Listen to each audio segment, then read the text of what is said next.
Hello, ako si Rambo Talabong at nanonood naman kayo ng isang episode na naman ng Rappler Talk. Sa Rappler, napakahalaga talaga sa amin na sinusubaybayan ng 2022 elections. At alam namin na patuloy pa ang pandemya, pero mahalaga pa rin talagang kinakausap natin ng mga kandidato natin kasi sila pa rin nakaharap sa atin by 2022 at maaaring silang maging nating kasunod na mga liderato. At ngayong episode ng Rappler Talk, isa sa kanila ay ating kakausapin, presidential aspirant Senator Panfilo Lacson. Senator, welcome to the program. Magandang umaga, Rambo, at sa mga sumusubaybay sa atin, magandang umaga rin. Okay, Senator, let's go straight to the point. 2022 is your second time running for presidency. Noong 2004, natalo kayo. What makes this different? Well, yung loss ko in 2004 is nothing compared to the losses being suffered, that we continue to suffer as a country and as a people. Tuloy pa rin naman yung corruption, andiyan pa rin yung criminality, at saka napakaraming problema. Katunayan, pagpasok ng pandemya, lalo pang lumobo yung mga problema natin. So, sa tingin ko, hanggang naandyan yung mga problema, ako patuloy akong lalaban. So, patuloy pa rin yung mga problema natin, Senator. Pero kasi binasa ko at saka pinanood ko yung mga previous interviews niyo, Senator, and sinasabi niyo before that you were not interested in running for the presidency. What changed? Ano nagbago? Yun nga, sa dami ng problema kasi as a legislator, exposed kami doon sa mga problemang nakikita natin. Minsan meron pang incompetence na element. So ako naman, kami ni Senate President Tito Soto, I think we have the enough experience sa public service. And sabihin na natin, alam namin na competent kami at saka alam namin na kaya naming magpatakbo ng gobyerno sa haba ng panahon na aming pinagsilbi. Senator, I'm pretty sure you have not forgotten 2004. Are there any lessons from that time that you're going to bring into 2022? Yeah, one lesson is, ulila kami noon. Ako, isa lang yung aking senatorial candidate, si ngayong Governor Carlos Padilla. At wala akong partido, independent. At ang kaharap ko noon, di ba, sina FPJ, sina GMA, na naandyan lahat ng resources ng gobyerno, particularly yung dati Pangulong Arroyo. At noon talagang napatunayan na naman yung Hello Garci na nagkaroon ng malawakang dayaan. At saka yung panahon noon, traditional yung campaigning. The usual rallies, the usual parang motorcade, kailangan doon organization. But this time around, iba yung labanan, lalo na merong pandemic at saka in this day and age of telecommunications technology, yung modern, iba yung takbo ng kampanya.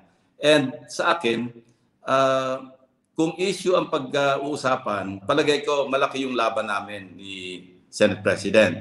Kaya nga gusto namin elevate yung level ng discourse ng campaign doon sa issues. Enough of entertainment politics kasi dito nga tayo, yung nakakapili ng mga kandidato na pinagsisisihan natin pagdating ng araw. Senator, I appreciate you mentioning that we value issues, we value platforms, and in Rappler we really value platforms. Let's talk about that a little bit later. For now, we're trying to figure out the landscape for 2022, and a part of that is who's the opposition, who's the administration candidates. And recently, you pitched a unification plan for Vice President Lenny Robredo, and it didn't pan out well, was rejected. Is this the last time that you're going to pitch a unification plan for 2022? Or mag-iisip pa kayo na mas bago? I really don't know. I'm not sure. Kasi ang objective namin ni nag-meet kami with that common objective in mind, unification. So, alam mo yung concept yun, that's more theory than anything else. So, ako naman, nagsabit ako sa kanya ng tawagin na nating action plan.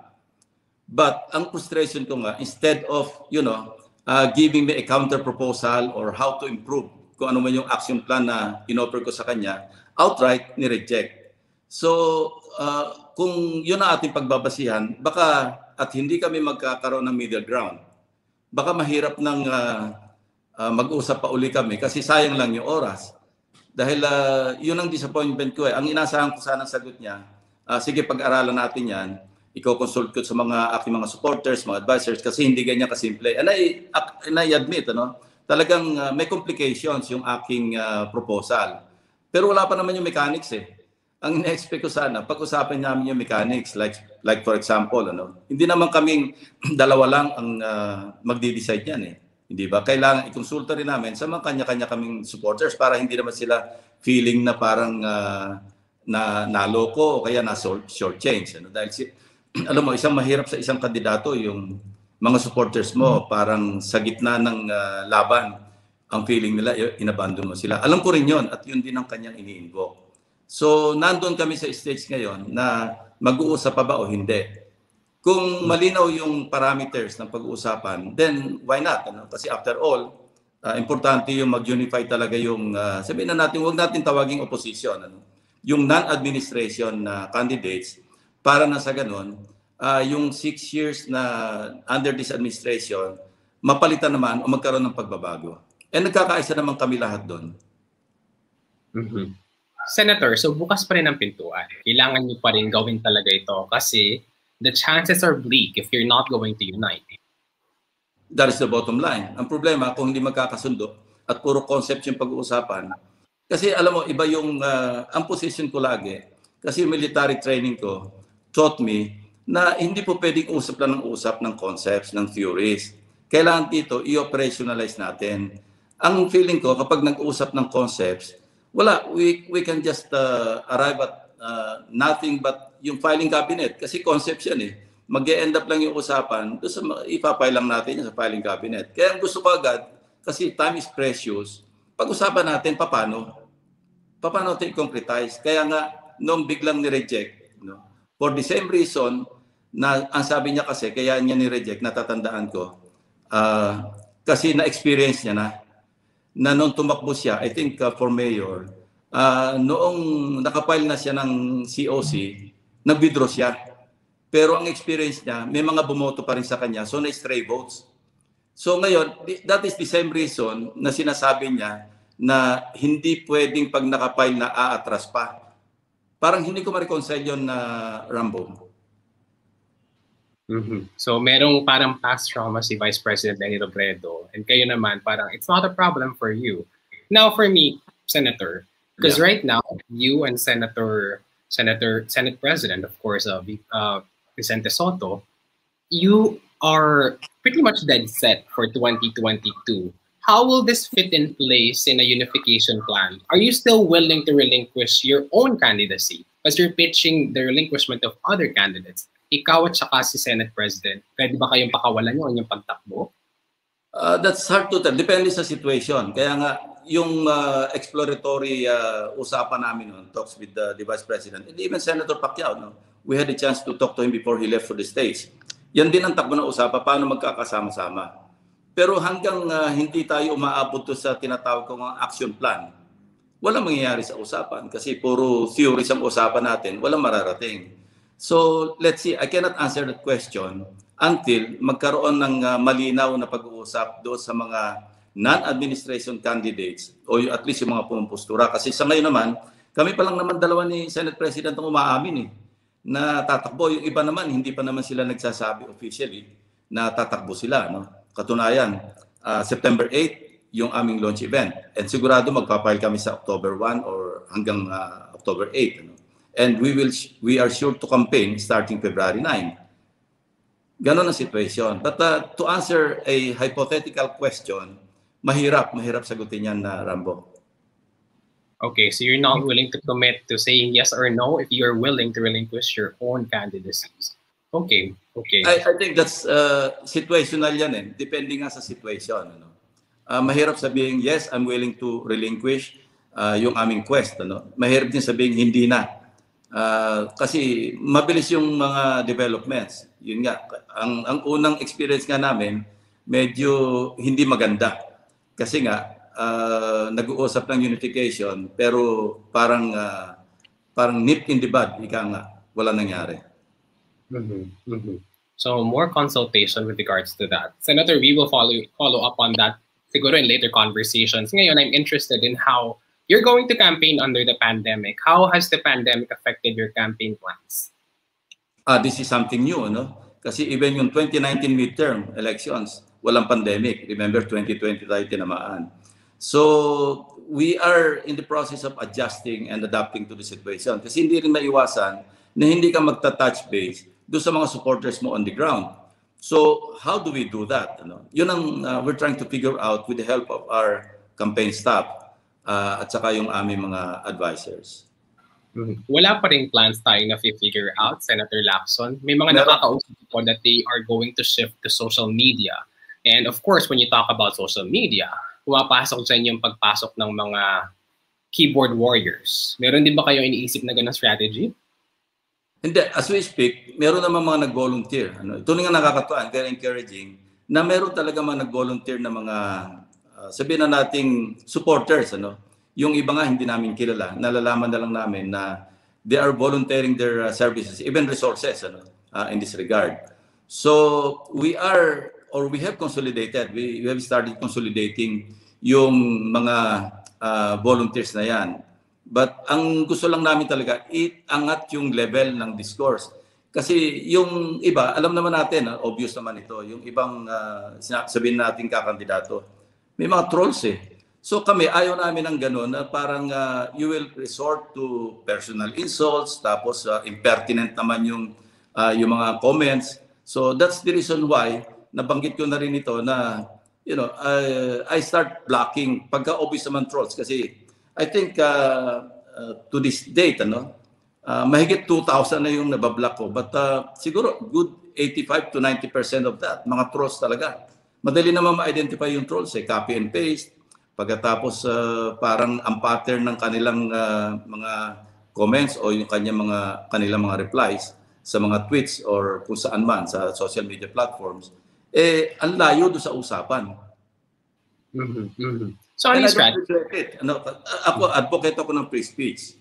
Pero, pag alam naman natin na intention lang na i-ruin yung day mo, insultuhin ka para ikahon ka doon sa makipagbakbakan kasi hindi mo naman alam kung ano yung purpose o hindi mo alam kung tao ng totoo o ito, makina lang yung mga keyboard warriors, di ba sayang yung oras? Mas maganda pag-usapan yung issues. Ako, I have responded to some criticisms sa social media platforms, pero issue ang pag-uusapan namin. Sinasagot ko sila, pero pagka obvious naman na iba na yung tumbok ng mga responses, sorry na lang kasi wala naman akong time kasi marami rin tayong trabaho.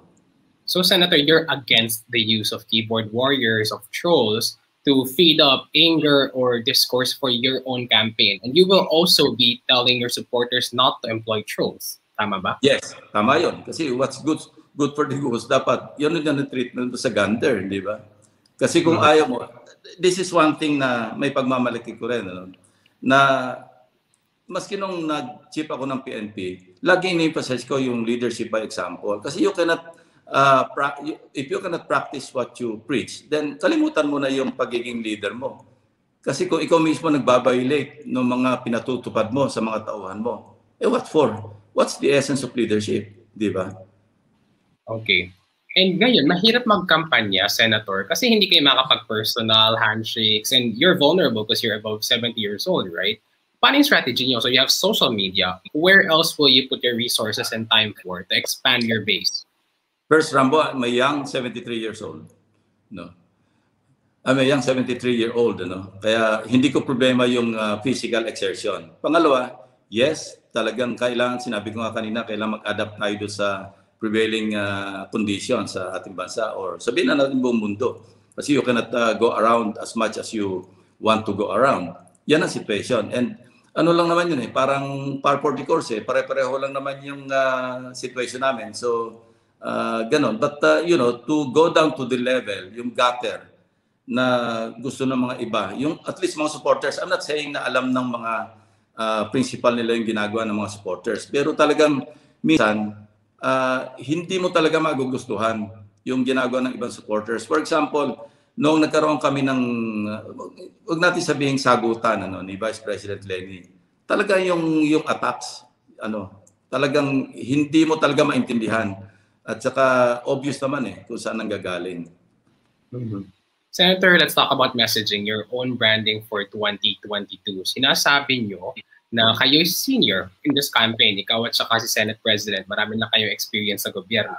Pero syempre itatanong dyan, ang tagal nyo na sa gobyerno, bakit hindi nyo binago habang nandyan pa kayo? Ang dami namin nagawa. Siyempre, nung chief PNP ako, ang dami ko rin naman na ipakita na kaya nga highest approval rating yung PNP in history. At natigil yung mga kotong, tapos yung disiplina ng police. I think I have the track record to show. And nung senador naman ako, napakita ko rin how integrity can serve well our people. Ako yung nag-spearhead ng laban sa pork barrel. Alam mo naman yung pagkadating sa Kongreso, sa legislature, yung pork barrel ang number one symbol ng corruption. I don't need to expound anymore. And hindi naman ako tumatanggap ng lobby money. In fact, on several occasions, may mga tinanggihan na mga ganyang offer. So, yun lang ang pwede ko maipagmalaki in terms of my public service. I can face anyone kasi I cannot understand for the life of me how people can face, halimbawa in a committee hearing, na parang pinapagalitan yung mga resource persons. Pagkatapos, yung parang ang banat mo sa kanila for misuse of public funds, parang sa'yo rin ang tama. I cannot imagine going out of my house, looking myself in the mirror, na meron akong attendan na committee hearing. Pagkatapos, hindi ako yung, ibig sabihin, wala akong karapatan, wala akong moral ascendancy to question yung mga misuse of public funds sa mga committee hearings. So that's where I am right now. And I'm proud of my public service. All my 50 years, sabi na almost 50 years kasi sa military, sa police, at saka sa Senate. Okay, you're proud about your integrity, your public service. Now, let me give you a hardball, Senator Lacson. And I think ito papaulit-ulitin itong itanong sa inyo bilang tatakbo kayong Pangulo, as far as we know. You are branding yourself as the General ng Bayan. Talagang pinagmamalaki niyo that you're for peace and order, crime, following the law. But then one hole in your career, as in nawala kayo literally, is in 2010, 2011, nung naging kayong fugitive, you yourself avoided the arms of the law. Does that not contradict the image of you being General ng Bayan, itong taong pinagmamalaki na sumusunod ako sa batas, pero ikaw mismo, umilag ka sa batas for a big chunk of your life, for over a year? Okay, Rambo. I was a fugitive from injustice. Alam kong I was being set up. Alam ko because I had information at the time na talagang ang purpose lang ng dating Pangulong Arroyo, pati yung kanyang asawa, si First Gentleman, makulong ako by virtue of a warrant of arrest. Alam nilang wala silang kaso against me. Sinetap nang nila, kinausap si Colonel Mangkaw para mag-testify at mag-incriminate. Kaya nga ang ruling ng Court of Appeals yan, parang incredible witness, sabihin na natin, at napabalibaligtad yung kanyang testimonya. At nag-apologize naman siya sa akin. Dahil sa ginawa niya, hindi lang sa akin, pati kay President Erap, sinabi niya na napag-utusan lamang siya. So alam ko lahat yung bago mangyari yun. But Rambo, I did not get out of the criminal justice system. The reason why I became scarce is because my lawyer advised me na merong bagong jurisprudence na even in the absence of the respondent, in spite of the issuance of the warrant of arrest, pwede pang mag-file ng pleadings, aandar yung kaso. Without that, wala akong choice but to face incarceration, sabihin na natin kasi hindi uusad. But when I was told, nung sinabihan ako ng aking abogado, yes, pwede ka. I'm not advising you, sabi niya, pero pwede. Aandar yung kaso. And ganun nga nangyari. And I proved myself innocent in the end. Court of Appeals, and tapos yung Supreme Court, in-affirm yung Court of Appeals. So, I cannot, ang isang inisip ko noon, I could not imagine or allow myself na pagtawanan ako ng administration noon na nasa loob ng karsel for something that I did not do. Yun ang importante. But I did not get out of the justice system. So, hinarap ko yung aking kaso, but in a different way. Sabihin na natin, hindi ako nasa loob ng four walls ng kulungan, pero I was living the life of a prisoner also. Sabihin natin, probably I was hiding in plain sight, pero iba yung ingat pa rin kasi siyempre ayaw din nating mahuli. Yun ang primary reason ko bakit I decided not to go to jail, because I cannot stomach, I cannot, in conscience, allow my accusers at that time, dahil sa mock-up charge, papayag ko makulong. No way. Senator, thank you for that response. Pero let me try to refine your answer a bit because you're trying to say that you know from the start that the case was rigged against you. Pero hindi ba to questionable as a president? Paano kung i-explain mo to sa pangkaraniwang Pilipino na, oh, kung hindi ako naniniwala na totoo tong kaso sa akin, pwede ako magtago. Hindi ba yung problematic na explanation, ano, Senator? Well, hindi ko i-advise sa kanila kasi really nang diskarte yun. Ano? If they want to go to jail while awaiting trial, then diskarte nila. In my case, sinabi ko na yung aking personal reason na hindi ko papayagan ang sarili ko na pagtawanan ni Ginang Arroyo at First Gentleman Arroyo sa isang kasong alam nila sila mismo kasi sila yung nag-manipulate kay Cesar Mancao na mag-testify. And this was proven. It's a matter of record. Kaya nga nag-apologize si Cesar Mancao, the only witness na gusto nila. Look, Rambo, at the time, my lawyer filed an inhibition, nag-file ng motion to inhibit para mag-recuse yung judge. Alam na alam ko naman yung judge noon na naka-assign sa kaso, candidate para maging Court of Appeals Justice. So, ayaw mag-inhibit. So, ano ibig sabihin nun? And true enough, 1 week after, nung ma-issue yung warrant of arrest, she breezed through the Judicial and Bar Council. And 1 week later, she was appointed. So, Senator, your explanation for the Filipino is that napolitika ka. Kaya ka nagtago kasi ayaw mo ring na mapolitika ka at mapahiya ka. Kaya ayaw mong sumunod dito. Malinaw naman talagang politika yun eh. Kasi I was at the forefront sa Senado. No?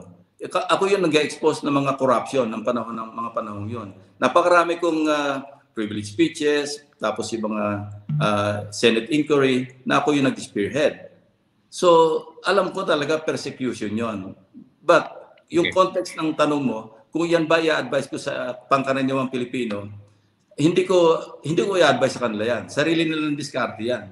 But I'm just telling them na mayroong jurisprudence, merong Supreme Court ruling na ina-allow na maski, kasi nung araw, before that Supreme Court ruling, hindi ka po pwedeng maabsuelto sa kaso hanggang hindi ka nagpapasa ilalim ng jurisdiction ng korte. Meaning, you have to surrender yourself doon sa pag na-issuean ka ng warrant of arrest. Nag-iba naman yung jurisprudence kasi pwede talagang labanan yung kaso maski wala ka. Okay. Senator, thank you for that response. I'm going to ask for the fine print of your answer later. Siguro after this interview, we have to go to our next questions na kasi. Ngayon, Senator, I congratulate you for being the chairman of Reforma. Pero napakahalaga talaga sa atin, Senator, ng platforms ng pinaniniwalaan natin. Ang tanong ko, Senator, anong pinaniniwalaan ng Reforma? What does it stand for? Because so far, ang nakikita natin is it's a vehicle for you to be able to run for president. Kasi natap lang siya na mabilis ni Pantaleon Alvarez. And then you became the chairman and, I mean, overnight, mabilis lang talaga siyang appointment. How is this not a shell of a party for you to enter 2022? What does it stand for? Well, yung plataforma ng Reforma, of course, as the name suggests, Reforma. So, ang isa nakita ko doon na in sync with my advocacy, yung ikalat yung resources ng national government sa mga local governments. No, matagal ko na itong ini-espouse, ina-advocate. Dahil yung nangyayari ngayon, nakakonsentrate sa tinatawag nga nila yung mga probinsya na Imperial Manila. Bakit naandyan na lang lahat ng resources? When we went around, yung tinatawag namin Tour of Luzon, ito lang yung hinaing ng mga nakausap namin, business leaders, pangkaraniwang even religious, sinasabi nila hindi nakakarating sa kanilang resources. Kaya sinabi ko sa kanila, matagal ko ng advocacy yan and wala pa itong reforma at the time. Na kailangan talaga, it's about time na pansinin naman natin yung mga local government units. Katunayan, during the last deliberation ng budget, ako mismo nag-question kay DBM Secretary, bakit 20% lamang ng ini-endorse ng Regional Development Councils ang ina-adapt do sa National Expenditure Program? Meaning, pag sinabi mong Regional Development Council, ang pinanggagalingan nito from barangay, municipality, saka city, saka mga provincial development councils. Bakit hindi pinapansin? Dahil yung culture of mendicancy, lagi na andyan. Naglulumuhod yung mga governors, mga mayors, mga barangay chairmen, pupunta ng national government, mga agencies, para magmalimos. culture of mendicancy, yung dole-out mentality ng ating mga kababayan, hindi na nawala. Kasi yun ang source of power. Now, I want to change that. Ang gusto ko, mag-develop on their own.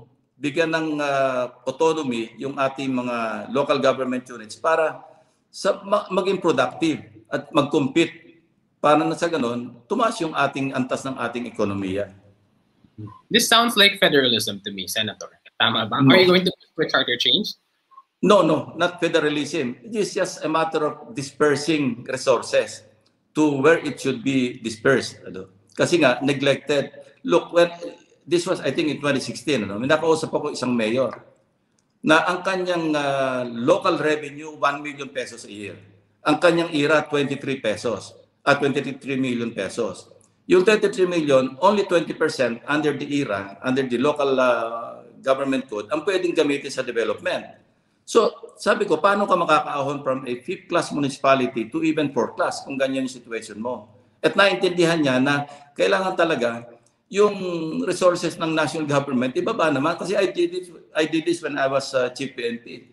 Nung dumating ako doon, 60% of the funds, even logistics, nasa krami, nasa mga headquarters. And only 40% pinaghahati-hatian ng mga frontline units. I changed that. Sabi ko, hindi, 15% lang tayo di sa headquarters and all levels of headquarters, and 85% should be dedicated to the frontline units. After all, sila yung pambara sa kanyon. So this is nothing new. This is something not new to me. Dahil na-experience ko rin yan nung hinawakan ko yung PNP. And what happened? They delivered. Kasi tapos hindi sila nangungutom kasi mahigpit kami sa campaign namin against gutom. Pero kung 40% lang yung bumababang resources, paano mo masosolve yung corruption? Sasabihin nila, sa inyo lahat yung pera. Kami rito pinagtatrabaho ninyo. Ganon din sa national scale, sa national level. So, fair distribution of resources, napakahalaga talaga nito kasi natin. Yes, Senator. Punta tayo ngayon sa crime and justice kasi, of course, you were a former PNP chief and under the Duterte administration, nasa taas talaga to ng agenda crime, corruption. But since you're aiming for the replacement of this administration, of course, you have an idea kung saan hindi naging sapat ang pagtrabaho ng Duterte administration at saan sa tingin nyo dapat meron pang may ginawa ang Duterte administration. My question is, for the anti-drug campaign and the anti-corruption campaign, where did the Duterte government go wrong? Ang isa napakalinaw, consistency. Walang consistency. Pagkakampi, libre. Pagkalaban, tutuluyan. Hindi ka magsasucceed pagka double standard ka. There should only be one standard. Pag ito, dinugtong mo sa leadership example, kung ano yung ginagawa mo, ito yung pinipreach mo, I think diyan tayo magsasucceed. And I did that when I was chief PNP. I led by good example. Kasi hindi naman ako tumatanggap sa waiting noon. Hindi ako nagkakat sa mga procurement ng PNP. Alam ito ng mga suppliers. If there's one supplier in the PNP during my time that would say na ginatasan sila under my leadership sa PNP, then I'm willing to face him or her. So wala kaming ganyan noon. Talagang isa lang na standard. I had this regional director who was a friend of mine. We grew up together sa serbisyo. Regional director. When I found out that he was on the take, I removed him and I subjected him to summary dismissal proceedings. Walang kaibigan kasi once na nakita ng mga subalterns mo, nakita ng mga subordinates mo na dalawa yung standard, siyempre yung malalapit sa'yo, wala, malakas tayo kay bossing. Ganyan na nangyayari ngayon. There's no consistency. Senator, can you give me instances kung saan napaka-glaring nitong inconsistency na to? Because hindi rin naman pwede ako yung flat out kung saan ba naging inconsistent ng administration. Sa'yo, ano yung mga glaring and dapat bigyan ng pansin natin na, inconsistency pala yun? Kitang-kita ito sa mga Senate inquiries namin. Take the case of yung sa Leyte. Hindi ba? Malinaw yung pinatay sa loob ng kulungan. O nasaan na yung opisyal? Di ba na-reassign lang? Pagkatapos, buong Senado, nagpasa kami ng resolution dahil worried kami doon sa pandemic. Anong ginawa? di ba para may agimat, hindi mapalit-palitan? In spite of 14 senators, majority of the senators signing a resolution calling for the either resignation or replacement. Sabihin na natin, Secretary Duque, anong ginawa ng administration? Wala. Sarado yung tenga, sarado yung mata. Kasi malapit. Or for some other reason or reasons. So inasasabi kong, pag wala kang consistency, you will never succeed in any program na papasukin mo. Did you see this in the early parts of the Duterte administration's implementation of the drug campaign? Or from the start ba nakita mo na ay, inconsistent to? No, as this administration, yung ano nila, progresses, may nakikita kami mga ganon. And ako, kaya nga hindi ko matanggap na inakus ako na enabler. Because my records would show how I called out the president several times. In fact, binabalikan nga ako, di ba?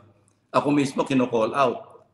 Pero ako, I only base my criticisms on issues. Hindi ako nagre-resort sa personal insults. Yung iba kasi, personal na insulto nila kay President Duterte, sa akin, hindi naman ako sang-ayon doon. Kung merong kailangang issue na dapat i-call out mo, mag-criticize ka, I do it. Pero kung kailangan namang i-praise o kaya i-defend, I also do it. What's wrong with that? Kasi ang personal credo ko, Rambo, since nung nasa PNP pa ako, what is right must be kept right. What is wrong must be set right. Tama lang naman yun, di ba? Kaya kasi ang minsan ang ibang kaisipan ng mga ibang kasamahan natin sa politika. Pag ikaw ganito kulay mo, dito ka lang sa kulay nito, right or wrong. Pag dito ka sa kabila, right or wrong, dito ka. Hindi ba pwedeng sa tama lang tayo? At pag sa tama ka, aakusahan ka ng balimbing? Is that fair? I don't think so. Okay. Senator, sinabi niyo na wala kayong tokhang sa inyo nakikitang polisiya for the anti-drug campaign. Dito? Sa inyo mag-focus? Sa inyo, sa inyong version, di ba, sabi niyo walang tokhang sa inyo. Sabi niyo, walang tokhang. Sa amin, if and when we implement yung illegal drugs campaign, walang tokhang. Saan kayo mag-focus, Senator? Saan dapat mag-focus ang anti-drug campaign para mapigilan to? Kasi ngayon, nakita naman natin yung progress pero ang daming namatay at saka maraming natatakot na tao. How will you reinvent the anti-drug campaign which has a high approval and at the same time marami rin namamatay? Simple lang, huwag mag-focus lang sa law enforcement kasi maraming components ang anti-criminality saka anti-illegal drugs, yung kampanya. Dapat tingnan mo rin yung prevention aspect at saka yung rehabilitation aspect. Hindi po pwedeng puro law enforcement. You will not succeed by killing people. Hindi mawawala yung droga. Pero pagka tiningnan mo yung ibang components ng fight against illegal drugs, there's a great chance to succeed. And ito, nag-usap na kami ni Senate President, he will take care of this because of his vast experience as Vice Mayor, tapos as DDB Chairman. Ito yung isang hiningi niya sa akin actually nung kinonvince niya ako not to close my doors. Dahil ako talagang decided na ako noon na sabi ko parang sobra na rin yung taon ko sa gobyerno. But then sabi niya, yun ang kanyang advocacy. Gusto niya labanan yung illegal drugs. Okay. Another advocacy of this government that of course, if we're going to win in 2022, mamanahin niyo itong polisiyang ito. The crackdown against communists and human rights defenders. Siyempre, you're one of the co-authors for the anti-terror law and you're really for the enforcement of this law pero ang daming criticized din dito. Is the crackdown on communists going to be in the same level under your administration if ever you win? Or is there something that you're not agreeing with the administration right now and going after communists? Well, unang-una yung tagging, yung red tagging. Parang hindi tama kasi nagiging parang incriminate, indiscriminate, I mean, yung sa communist insurgency, namulat din yung mga mata namin noong nagpakita ng video, in fairness to them, to the security sector, na yung lahat ng peace talks na pinagdaanan ng iba't ibang administration, part pala ng strategy yon ng CPP, NPA, NDF para makaungos doon sa kanilang pinlalaban. But the ultimate objective really is to overthrow government and take over. So malinaw yun kasi si Joma Sison mismo yung nagsabi noon. But then, there's a thin line between legitimate dissent at saka yung talagang offensive, sabihin nating armed na pakipaglaban sa gobyerno. So, kung tatratuin natin yung insurgency, yung problema ng insurgency, dapat talaga mas malalim pa yung ugat na tingnan natin. Kaya yung NTF-LCAC, I think for 2 or 3 budget years, ako yung nag-defend kasi nito, ako sponsor ng budget. And I believe na tama lang na yung pag na-clear na yung mga barangays, pasukan mo ng development programs. Why? Kasi naging vulnerable yung population. After maalis yung NPA because the military operations were successful, at iniwanan mo ng military yun, babalik yung mga NPA doon. So tama yung concept ng NTF-LCAC. But ang problema, mukhang may nangyayari ring misuse ng pondo ang NTF-LCAC. So itong sa susunod, sa 2022 budget, titingnan talaga namin ito na kung paano lang ginastos, hindi lamang yung pangkasalukuyang taon, kundi yung nakaraang pang taon, kung paano lang ginamit. A fine example, sabi ni former Speaker Alvarez, kasi madalas din kami nagkakausap, Davao del Norte, sabi niya, 2,000 yung NPA surrenderies doon. NTF-LCAC fund, 0. Davao City, sabi niya, wala maski isang surrendery. NTF-LCAC fund allocation, 1.5 billion. And even Mayor Duterte, Sara Duterte, sinabi niya, hindi namin kailangan yan. Ibigay niyo sa ibang munisipyo yan. So, ito yung mga sa oversight mandate ng Kongreso na Senado. Titingnan namin ito. Kasi nung nag-call sa amin si Secretary Esperon, ang tinanong namin sa kanya, itemized ba yan? Kasi hindi namin papayagan tayo lump sum. Sabi niya, itemized. So, but this time around, we will scrutinize more carefully. Para sabihin na natin, fine-tooth comb ang dadaanan nila bago nila makuha yung, or if at all, makuha nila yung 40 billion pesos na gusto nila for 2022. We'll take your word for that, Senator. We're going to cover the Senate hearings for that. Yeah. Senator, let's go to the board. Yeah. Okay. Senator, let's go to foreign policy. Of course, palaging sinasabi when it comes to foreign policy is China and the United States. The Duterte administration has been framing this problem as either it's war or pagsuko na lang, pagtahimik. Nagpa-file naman ng Duterte administration ng kanilang mga protests, to be fair with the Duterte administration. But under your administration, supposedly that you're going to run and then win, what do you think should be the foreign policy in dealing with China so that we can retain our sovereign rights over the West Philippine Sea and our own rights as a nation? Thank you for the question. Balance of power, napaka-importante. Kasi yung West Philippine Sea, yung sea lanes dyan, dinadaan ng at least 10% ng international trade and commerce. So hindi lang tayo may national interest dyan. Yung ibang bansa, Europe, sa Amerika, meron silang national interest. Kasi let's face it, ang foreign policy is always anchored on national interest. And we cannot invoke only the Philippine national interest pagdating sa foreign policy. We must also look and take advantage of what national interest other countries have doon sa West Philippine Sea. Yun ang dapat natin i-exploit. So, kailangan natin ng balance of power. And ito, mabuti nga na yung VFA in-extend back to normal. Kasi importante sa atin yung Mutual Defense Treaty. I'm not pro-American, pro-USA or anti-China. I'm pro-Philippines pagdating. But, we are very weak militarily. Napakahina natin. Anong ilalaban natin? So, kailangan natin ng kakampi. Ang problema, under this administration, dinadrive away nila yung kakampi. Di ba? Ayaw nila. Samantalang wala naman tayong laban. Ang option naman dyan, hindi lamang war or kowtow to China. Hindi lang yun ang options or choices. Meron tayong isang choice, yung balance of power. Pag yun ang nawala, kakainin talaga tayo ng China. Unti-unti na nga, di ba? Mga isla dyan, nagkawala na. So we must always bear in mind na there's such a thing as balance of power.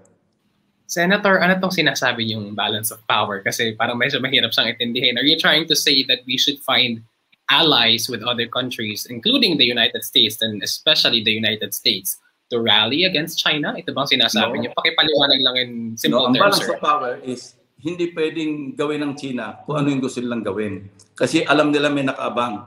And not one country, no matter how militarily powerful, ayaw naman lang ng gera. Because in this modern warfare, pindutan lang ng buttons ito. And knowing that, I don't think they will go to war unless talagang extremely, extremely necessary. So we must maintain or at least capitalize on the balance of power. Kasi sabi ko, ang premise ko is, hindi lang tayo ang may national interest yan.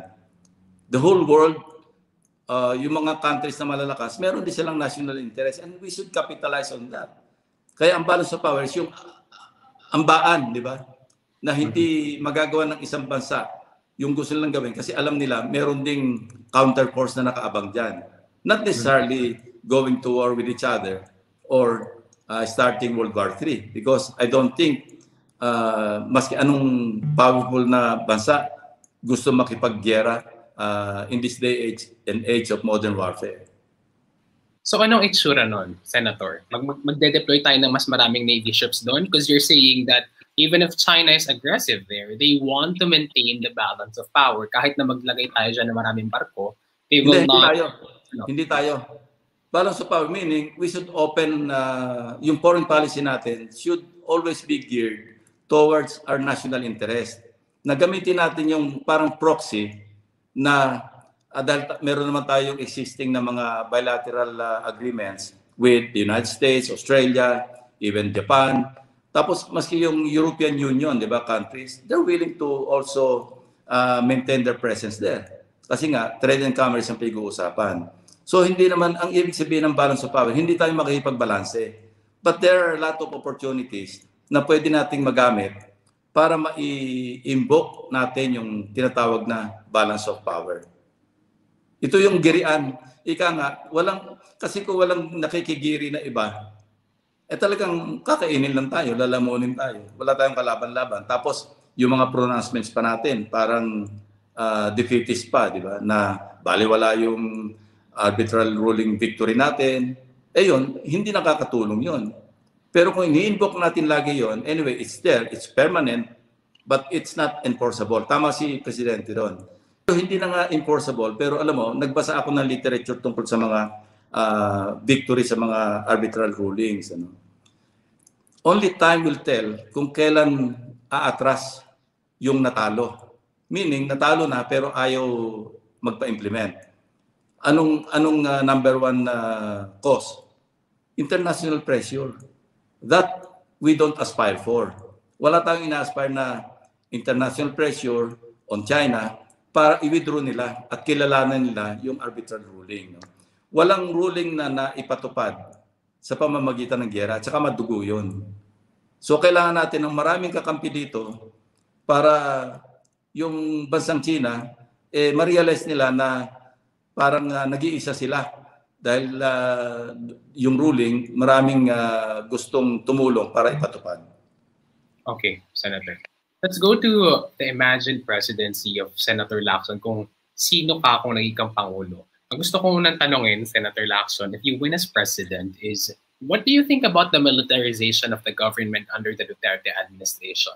Ang daming mga former generals, former colonels na ina-appoint sa mga posts kahit na hindi naman sila masyadong experienced. If ever you win as president, will you do the same thing? Or do you agree with President Duterte's idea that military men are trustworthy and they are disciplined enough for these roles? No, putting the right men do sa tamang job description, yun ang key. No? Regardless kung abogado ba yan, doktor ba yan, military ba yan, hindi dapat nating itingnan kung saan ang galing.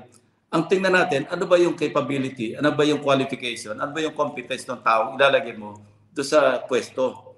Ang karamihang pagkakamali, maraming pagkakamali ng even yung past administrations, ang nangingibabaw yung loyalty ba?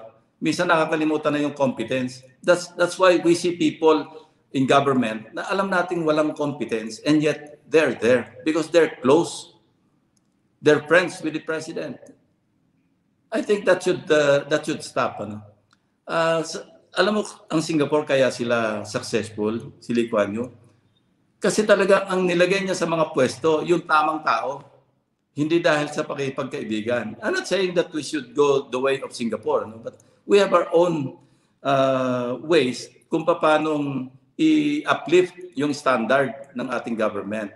Kasi, alam mo, let's face it, what is the biggest problem of this country? Sa akin, it's government, bad government. And the solution lies in the face of the problem itself. It's good government. Ganon din ako sa PNP noon eh. Tinanong ako ng mga media sa Krami. General, ano yung nakikita niyong number one problem ng PNP? Ang bilis ng sagot ko eh. Sabi ko, PNP. Ang solusyon dyan, PNP rin. Magre-reforma kami sarili namin and we can solve a lot of problems. So nung nawala yung kotong sa kalsada, nawala yung bumalik yung disiplina ng pulis, ang dami namin na-solve na problema. Hindi lamang sa PNP, kung hindi sa society. Bumaba nga yung presyo ng mga gulay nun eh. Kasi naglalaan yung mga vegetable dealers, yung mga traders, as high as 3,000 pesos a day para sa kotong, para sa checkpoints. So what did I do? I dismantled all checkpoints. Kaya ngayon, hanggang ngayon, yung mga matagal ng yung nakinabang nung araw, hanggang ngayon nagpapasalamat sila sa akin. Na nung araw daw, na nawala yung kotong, ang laki ng naganansya nila. Translated, alam mo, maliit na bahagi lang yon. Pero na-translate yun, medyo bumaba ang gulay, ang presyo ng mga bilihin sa mga markets kasi walang kotong. Yung mga chuper, jeepney drivers, first time daw sila nakapag-Christmas party, I think this was in 2000 or 1999. Ngayon lang kami Christmas party kasi ang nasisip ng bawat driver sa isang araw noon, 300 pesos. Hindi ako nagsasabi nito. Sila yung nagsabi sa akin na ganyan yung experience nila. No, when I got out of the PNP, slowly, nagbalikan. Okay. We have discussed your policy pronouncements and also your belief for the past, how long? 47 minutes. I have my last question, Senator, and I really appreciate your time for this. Fill in the blanks. It's pretty much a simple question. See, President Duterte, he really pushed for anti-crime, anti-drugs. So President Duterte is a president against crime and drugs. Before him, we have Philippine President Benigno Aquino, who was against corruption. How about a President Panfilo Lacson? Senator Panfilo Lacson, President Panfilo Lacson, is a president for what? For good leadership. Sabi ko nga kanina, paulit-ulit ako, leadership by example. There's no substitute. At saka, it's second to none. I will lead by example at gagawin ko yun. And I think it will solve a lot of problems in government if a leader leads by example. Well said. Thank you very much, Senator Panfilo Lacson. For our viewers, thank you so much for the questions that you sent to us. Kung napansin nyo, binato ko rin naman kay Senator Lacson yung questions nyo. This is just the beginning of our coverage for the 2022 elections. Please follow Rappler on our accounts and please tell your friends to watch and share Rappler stories. We are going to follow the 2022 elections and all the issues, including the pandemic. I'm Rambo Talabong. Thank you for watching.